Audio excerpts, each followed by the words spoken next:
Dizem que o carro elétrico é poupança e conveniência. Eu estou aqui há 15 minutos ao frio e à chuva a tentar que isto carregue. E simplesmente o posto deixou de funcionar. Se você não tem garagem, a pergunta não é se isto lhe vai acontecer, é quando é que lhe vai acontecer e quanto é que isto lhe vai custar.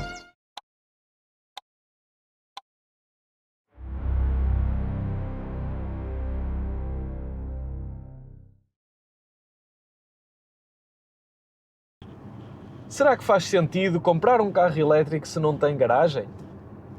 A resposta é um bocadinho mais complexa que aquilo que parece. E na realidade quase nunca depende do modelo, depende mais da sua rotina. Porque se não tiver acesso a um carregamento doméstico, a experiência pode mudar um bocadinho. Antes de mais é importante ter claro que um carro elétrico não é só o custo por quilómetro, não é só uma otimização financeira. É também uma palavra fundamental, conveniência. E se nós não conseguirmos carregar em casa, essa conveniência pode-se perder. A conveniência de um carro elétrico e o objetivo do carro elétrico, da conveniência de um carro elétrico, é não pensar em postos, não pensar em abastecimentos, não ter que estar a perder tempo com essas questões. E quando nós não temos uma garagem ou um carregador elétrico que possamos usar, essas questões começam a ser muito relevantes. Passamos a deixar de ser um utilizador do carro elétrico e a ser um gestor de bateria. E não tendo acesso a um carregador doméstico, há 3 coisas que vão aumentar muito: planeamento, custo e tempo. Planeamento porque passamos a ter que planear onde é que vamos carregar, como é que vamos carregar, planeamos a viagem de uma forma muito diferente do que quando chegamos a casa, quando temos uma garagem. Nós chegamos à garagem, é simplesmente chegar, carregar, está feito, e seguimos a nossa vida. E o planear obriga-nos a planear sempre uma viagem. Tempo porque, apesar dos carregadores fora de casa normalmente serem rápidos, haver carregadores rápidos, não temos a conveniência de ter o carro a carregar enquanto estamos a fazer outro tipo de coisas. Portanto, vamos acabar por perder tempo com esta gestão de procura de carregadores, de ter que estar ali parado. E custo, obviamente, porque o custo de um posto elétrico público é caríssimo. Em alguns casos fica ali equilibrado ou até supera os carros a combustão mais eficientes.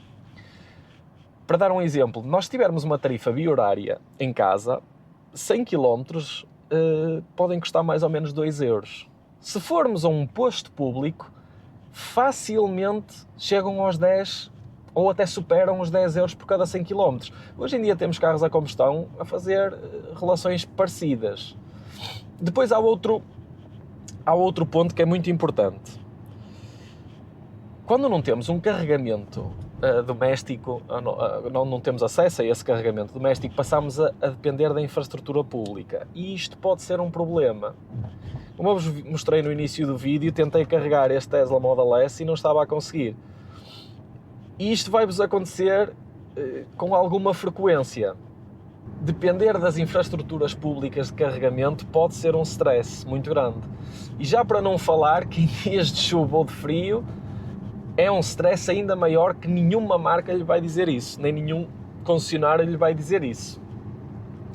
Mas nada disto significa que um carro elétrico não seja uma opção se não tiver garagem. Depende muito das suas rotinas. Se na realidade você fizer poucos quilómetros por dia, os percursos são sempre os mesmos, tem acesso às infraestruturas no trabalho ou perto de casa, à porta de casa, pode perfeitamente fazer sentido não ter garagem. Obviamente terá sempre os custos acrescidos, mas pode continuar a fazer sentido. Agora, se faz muitos quilómetros por dia, se tem viagens grandes constantes, o planeamento nem sempre é certo, a rotina varia muito. Não ter garagem pode comprometer um bocado a compra de um carro elétrico. E há um detalhe a ter em conta neste segundo cenário. Se nós temos uma rotina instável, viagens constantes que são longas, não conseguimos fazer um planeamento adequado, nós vamos acabar por usar maioritariamente carregadores rápidos, chamados carregadores em DC. E o uso intensivo destes carregadores acelera um bocado a degradação da bateria. Obviamente isto não é nada dramático, mas é um detalhe que é muito importante ter em conta. Portanto, se efetivamente está a pensar em comprar um carro elétrico e não tem garagem, comece por fazer as perguntas certas. Onde é que eu vou carregar? consigo adaptar a minha rotina a estes carregamentos, consigo planear o meu dia-a-dia com base nisto, e mais importante que tudo, consigo sustentar o custo extra dos carregamentos públicos face ao doméstico, porque estas questões são muito importantes. Ter um carro elétrico não é algo muito simples como é um carro de combustão. É um sistema, e é um sistema que se complica muito, sobretudo quando não temos estes carregadores domésticos, porque perdemos a grande parte da conveniência dos carros elétricos. É por estas coisas que eu digo sempre que um carro elétrico não é uma decisão técnica, é uma decisão logística, porque envolve efetivamente aqui alguma logística. Funciona para quem tem estrutura, mas não funciona para quem não a tem. E na realidade, se perguntarem se o carro elétrico é bom para quem não tem garagem, não há uma resposta certa, não há uma resposta universal. Há contexto. Para uns cenários funciona, para outros não. O grande erro em comprar o carro elétrico é olhar apenas para o custo por quilómetro ou para o incentivo fiscal. A experiência vive-se no dia-a-dia, não se vive na ficha técnica. Portanto, se está efetivamente a pensar em comprar um carro elétrico e não tem garagem, pense bem, analise a sua semana, pense onde vai carregar e pense como se consegue adaptar no dia-a-dia a um carro elétrico sem garagem. A experiência está no carro elétrico em si, não está apenas no custo por quilómetro ou na otimização fiscal. O carro elétrico pode ser uma experiência incrível, mas apenas se adaptar ao seu dia-a-dia.